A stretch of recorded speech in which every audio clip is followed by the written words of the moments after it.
Hai, nama aku Imad Dimas Krisna. Hai, nama aku Elvira. Kenalkan, nama aku Net. Hai, nama aku Nivana. Hai, namaku Alfredo. Halo, perkenalkan nama saya Elizabeth. Perkenalkan, namaku Sherina Angelina. Di video kali ini, kami akan membahas mengenai A Case Study of Tax Implications of a Merger by Valeria Avdiv.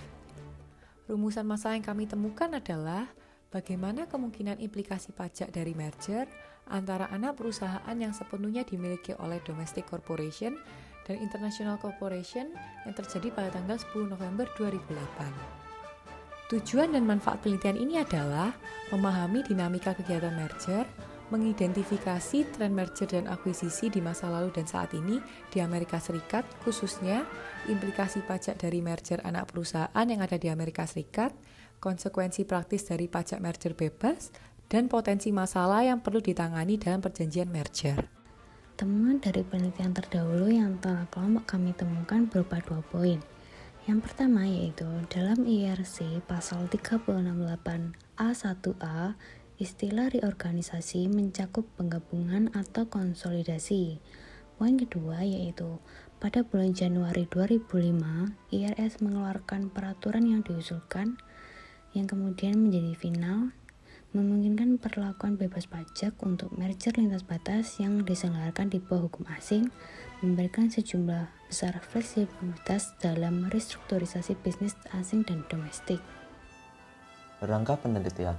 Yang pertama, penelitian ini menjelaskan tentang peluang keberhasilan transaksi merger yang dilakukan perusahaan agar merger dapat berhasil dilakukan. Yang kedua, penelitian ini menjelaskan mengenai syarat-syarat melakukan merger yang berdasarkan IRC pasal 368. Dan yang terakhir, penelitian ini menjelaskan mengenai rekomendasi yang dapat meningkatkan keberhasilan perusahaan yang akan melakukan merger. Di dalam metode penelitian ini membahas mengenai implikasi pajak praktis dari merger bebas pajak di bawah IRC pasal 368 antara perusahaan domestik dan internasional. Secara khusus, hal ini memeriksa bagian pendapat hukum dan masalah perpajakan dari perjanjian merger tertentu untuk mengungkap keterbatasan dan kekurangan tersebut. Desain penelitian dalam penelitian ini menurut kami termaksud deskriptif, di mana studi ini menguraikan konsekuensi praktis dari pajak merger bebas untuk semua pihak yang terlibat dan mempertimbangkan potensi masalah yang perlu ditangani dalam perjanjian merger.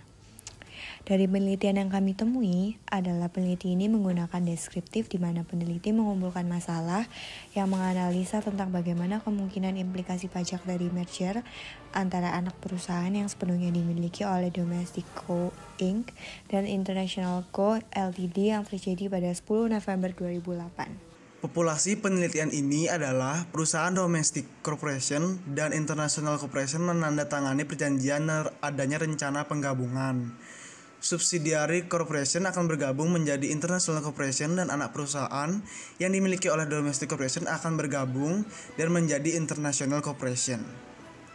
Cara melakukan penelitian ini dengan mengumpulkan data secara kualitatif dan kuantitatif dari perusahaan-perusahaan gabungan. Di bagian ini saya akan menjelaskan tentang data penelitian dan analisa yang digunakan. Data penelitian yang digunakan ini merupakan data yang nyata yang dikumpulkan dari penggabungan 2 perusahaan domestik dan perusahaan internasional.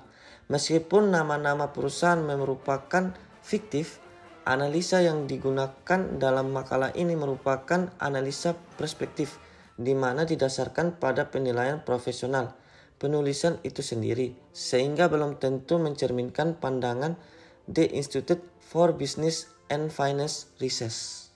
Untuk melakukan merger ini sebenarnya dilihat dari prospektus dan pendapat hukum sudah cukup karena sudah menjawab faktor resiko terkait dengan transaksi ini. Namun ada kekurangan yaitu masalah pajak yang tidak dicantumkan terkait pajak Amerika Serikat, di mana seharusnya ada karena International Co sendiri berjualan produk secara internasional, di mana pendapatan banyak berasal dari Amerika. Selain itu, ia juga akan menjadi anak perusahaan yang sepenuhnya dimiliki oleh induk perusahaan Amerika Serikat, di mana kedepannya hal ini berpotensi untuk menciptakan kewajiban pajak masa depan yang bisa berdampak buruk bagi pemegang saham. Kesimpulan yang kami temukan diantaranya yaitu penelitian ini dilakukan dengan tujuan untuk memahami dinamika kegiatan merger. dan mengidentifikasi tren merger dan juga akuisisi masa lalu dan saat ini.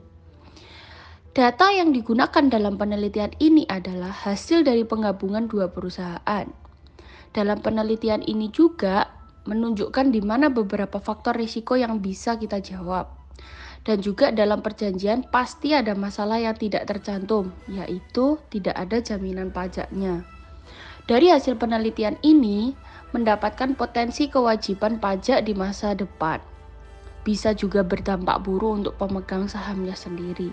Kerugian dari penelitian ini adalah pada penelitian ini membahas mengenai implikasi pajak dari penggabungan dua perusahaan, khususnya pemeriksaan bagian hukum dan masalah pajak dari perjanjian merger tertentu, untuk mengungkap keterbatasan dan kekurangannya. Pada pembahasan penelitian ini juga dijelaskan bahwa ada perspektif mengenai kegagalan negosiasi antara dua perusahaan yang diakibatkan karena para pihak pengusaha yang tidak lagi meluangkan waktu untuk memeriksa transaksi merger dan konsolidasi, sehingga kesepakatan tidak terjadi antar kedua perusahaan atau bahkan akan mengalami masalah setelah kesepakatan itu terjadi. Untuk itu, perlu dilakukan tindakan pencegahan untuk meningkatkan peluang keberhasilan transaksi antara kedua perusahaan yang ingin melakukan merger. Maka dari itu, rekomendasi untuk penelitian berikutnya adalah peningkatan langkah pencegahan untuk meningkatkan peluang keberhasilan transaksi merger.